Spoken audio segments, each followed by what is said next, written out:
Hey, fellow problem solvers, Colfax Math here. Today we're going to work on regressions for bivariate stats for an IB math class. Bivariate stats, you're looking at two variables, x and y. I have an example problem here. We're going to do regressions in Google Sheets, looking at R-squared values, multiple different trend lines. Then we're going to do it with a graphing calculator as well. They're both pretty easy to do, but there are a few clicks to pay attention to.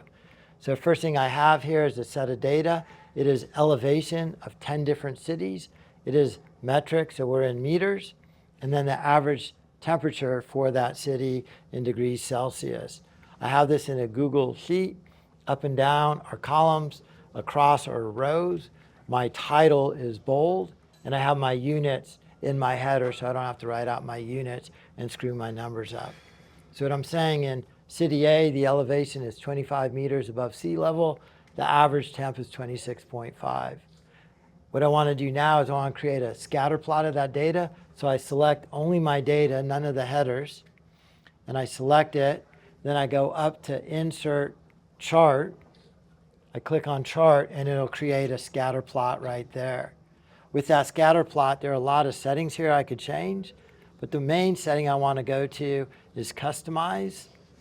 Underneath Customize, I'm going to go down to Series. Under Series, I'm going to scroll down. And what I want to do is I want to create a trend line. So I'm going to click on Trend Line. It's going to create my linear regression line, or my line of best fit. I scroll down a little bit lower, and I hit R squared. Once I have my R squared value there, I can see it is almost perfect fit. So my R squared value here is 0.997. I could go back up and run another regression. Instead of a linear regression, I want to run an exponential regression. So instead of linear, I'm going to run exponential. I see my R squared value drops from 0.99 to 0.95.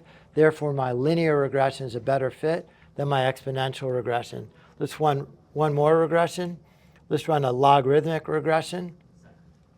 And then my R squared value drops even more. Therefore, I could run multiple regressions. Whichever R squared value is closest to 1 is the best fit. I want to find that specific model. I'm going to go back to linear regression because that had the best fit. And then down under label here, I'm going to hit custom. I'm going to change it to equation. And it'll actually give me my actual trend line, or my linear regression line. It is going to be y, or y prime for model. Y prime equals negative 6.3 times 10 to the negative 3 plus 27. So it's a linear regression, and that's a specific model with almost perfect fit. If I don't want to work with scientific notation here, I could relabel these as hundreds of meters instead, and it'd probably be an easier regression line.